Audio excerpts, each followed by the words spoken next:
आकाशवाणी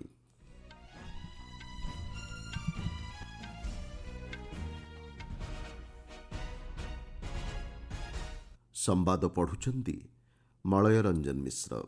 मुख्य संवाद नुआदिल्ली आज परिवेश संपर्कित जातीय सम्मेलन को उद्घाटन करेंगे राष्ट्रपति। केन्द्र कैबिनेट्र अनुमोदन लाभ कला बिहार कोसी मेची आंतःराज्य संयोगीकरण प्रकल्प निष्पत्ति को प्रशंसा कले प्रधानमंत्री। आज 2 दिनिया बिहार गस्तरे जाउछंती स्वराष्ट्रमंत्री। भूमिकंप प्रभावित म्यांमार को 15 टन रिलीफ सामग्री पठाइला भारत। एवं आईपीएल क्रिकेट रे गतकाली चेन्नई सुपर किंग्स को परास्त कला रॉयल चैलेंजर्स बेंगालुरु। राष्ट्रपति द्रौपदी मुर्मू नुआदिल्ली आज परिवेश संपर्कित जातीय सम्मेलन 2025 को उद्घाटन करेंगे। 2 दिन धरी चलिबाकु थिबा ଏହି ସମ୍ମିଳନୀରେ ପରିବେଶ ବିଶେଷଜ୍ଞ, ନୀତି ନିର୍ଦ୍ଧାରକ ଏବଂ ସାମାଜିକ କର୍ମୀ ମିଳିତ ହୋଇ ପରିବେଶ ସମ୍ପର୍କିତ ଆହ୍ୱାନଗୁଡ଼ିକର ମୁକାବିଲା ଦିଗରେ ଆଲୋଚନା କରିବା ସହ ଏକ ସମାଧାନର ପନ୍ଥା ପ୍ରସ୍ତୁତ କରିବେ। ଜାତୀୟ ଗ୍ରୀନ୍ ଟ୍ରିବ୍ୟୁନାଲ ପକ୍ଷରୁ ଆୟୋଜିତ ଏହି ସମ୍ମିଳନୀରେ 4ଟି ପ୍ରମୁଖ ପ୍ରସଙ୍ଗ ଆଧାରିତ ଅଧିବେଶନ ଅନୁଷ୍ଠିତ ହେବ। ଜଳବାୟୁ ପରିବର୍ତ୍ତନ, ପ୍ରଦୂଷଣ ନିୟନ୍ତ୍ରଣ, ଜୈବ ବିବିଧତା ସଂରକ୍ଷଣ ଏବଂ ନିରନ୍ତର ବିକାଶ ଉପରେ ଏହି ଅଧିବେଶନଗୁଡ଼ିକ ଅନୁଷ୍ଠିତ ହେବ।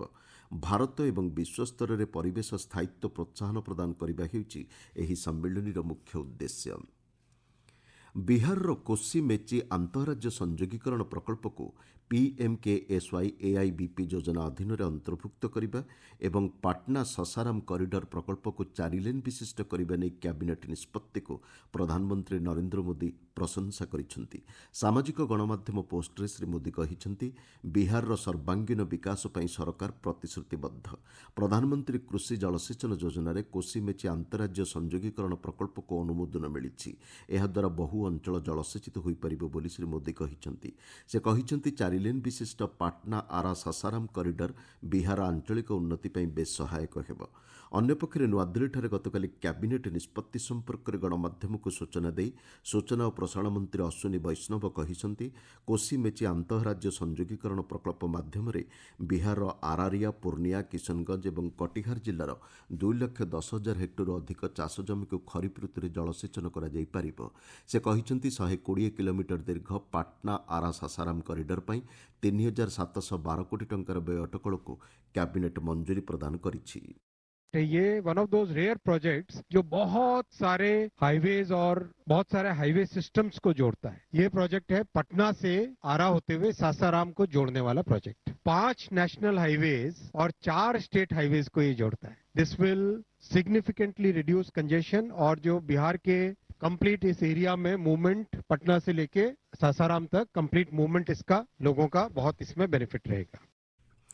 कैबिनेट बैठक में खरीफ 2025 लगी फस्फेटिक और पोटासिक सार लगी पुष्टिभित्तिक रिहाती दर संपर्कित प्रस्ताव को मंजूरी प्रदान करा जायछि।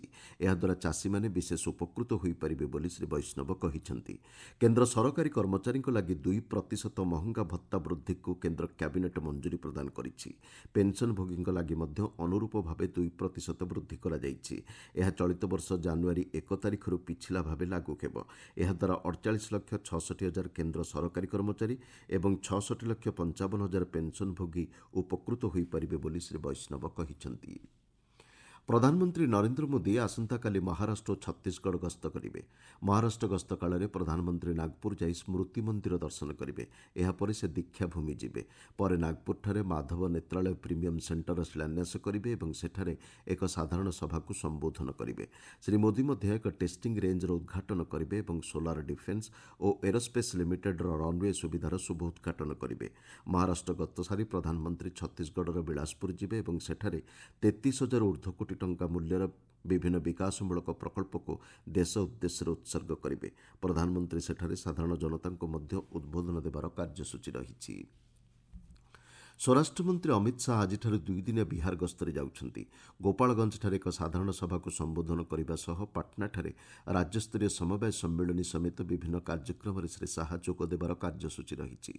पाटना संध्यारे पहुंचवा पर लोकसभा और राज्यसभा सदस्य, दलीय विधायक और अन्य दलीय कर्मकर्ता सह एक बैठक में जोगदेवे।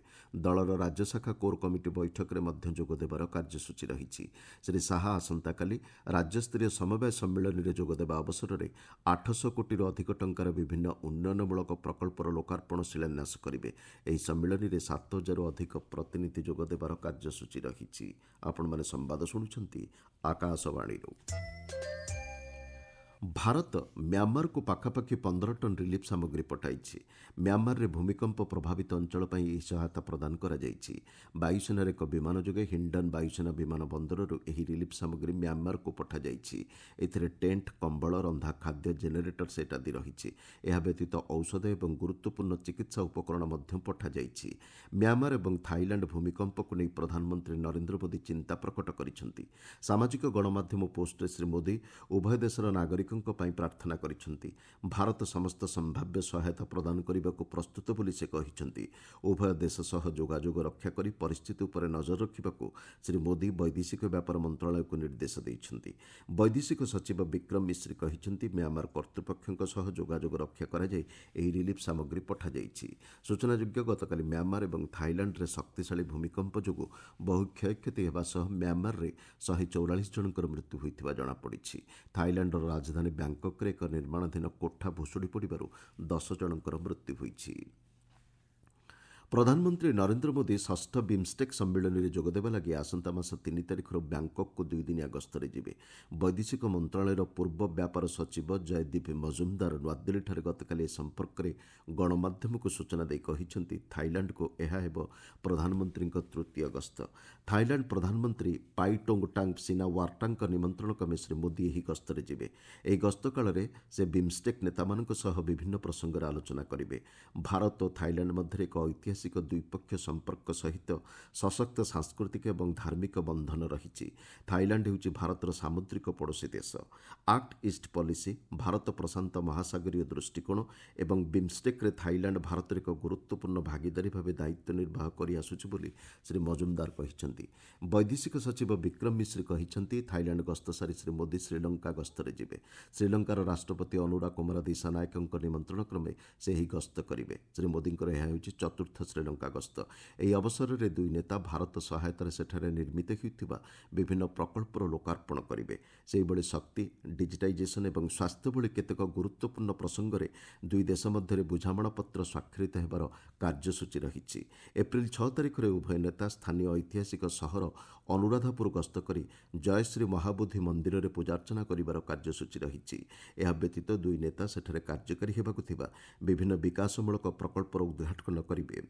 ଭାରତର ପଡ଼ୋଶୀ ପ୍ରଥମ ନୀତିର ଶ୍ରୀଲଙ୍କା ହେଉଛି ଏକ ଅବିଚ୍ଛେଦ୍ୟ ଅଙ୍ଗ ଏବଂ ବିଭିନ୍ନ ଆହ୍ୱାନ ସମୟରେ ଦୁଇ ଦେଶ ପରସ୍ପର ସହିତ ସହଭାଗିତାରେ ଏହାର ମୁକାବିଲା କରିଛନ୍ତି ବୋଲି ଶ୍ରୀ ମିଶ୍ରି କହିଛନ୍ତି।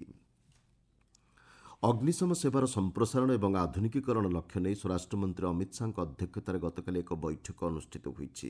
5ଟି ରାଜ୍ୟ ପାଇଁ 1,604 କୋଟି ଟଙ୍କାର ପ୍ରକଳ୍ପକୁ ବୈଠକରେ ଅନୁମୋଦନ କରାଯାଇଛି। ଏହି ରାଜ୍ୟଗୁଡ଼ିକ ହେଉଛି ବିହାର, ଗୁଜରାଟ, ଝାଡ଼ଖଣ୍ଡ, ମହାରାଷ୍ଟ୍ର ଏବଂ କେରଳ। ଅନ୍ୟପକ୍ଷରେ ଗତ ଅକ୍ଟୋବର 2023ରେ ସିକିମ୍ରେ ବନ୍ୟା ପରବର୍ତ୍ତୀ ପୁନଃନିର୍ମାଣ ଏବଂ ପୁନରୁଦ୍ଧାର କାର୍ଯ୍ୟ ପାଇଁ 5 କୋଟି ଟଙ୍କାରୁ ଊର୍ଦ୍ଧ୍ୱ ଆର୍ଥିକ ଅନୁଦାନକୁ ମଞ୍ଜୁରୀ ପ୍ରଦାନ କରାଯାଇଛି। ସ୍ୱରାଷ୍ଟ୍ର ମନ୍ତ୍ରଣାଳୟ ପକ୍ଷରୁ ମିଳିଥିବା ସୂଚନା ଅନୁଯାୟୀ ଦେଶରେ ବିପର୍ଯ୍ୟୟ ପରିଚାଳନାକୁ ସୁନିଶ୍ଚିତ କରିବା ନେଇ ଏହି ବୈଠକରେ ବିସ୍ତୃତ ଆଲୋଚନା ହୋଇଛି।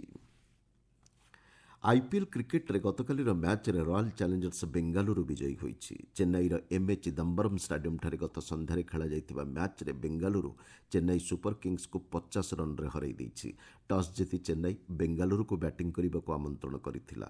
ନିର୍ଦ୍ଧାରିତ 20 ଓଭରରେ ବେଙ୍ଗାଲୁରୁ 7 ୱିକେଟ୍ ବିନିମୟରେ 196 ରନ୍ ସଂଗ୍ରହ କରିଥିଲା। 197 ରନ୍ର ବିଜୟ ଲକ୍ଷ୍ୟକୁ ପିଛା କରି ଚେନ୍ନାଇ 8 ୱିକେଟ୍ ବିନିମୟରେ 146 ରନ୍ ସଂଗ୍ରହ କରିପାରିଥିଲା। ବେଙ୍ଗାଲୁରୁ ଦଳର ରଜତ ପଟିଦାରଙ୍କୁ ମ୍ୟାନ୍ ଅଫ୍ ଦି ମ୍ୟାଚ୍ ଘୋଷଣା କରାଯାଇଛି। ଆଜି ଗୁଜରାଟ ଟାଇଟନ୍ସ ଏବଂ ମୁମ୍ବାଇ ଇଣ୍ଡିଆନ୍ସ ମଧ୍ୟରେ ମୁକାବିଲା ହେବ।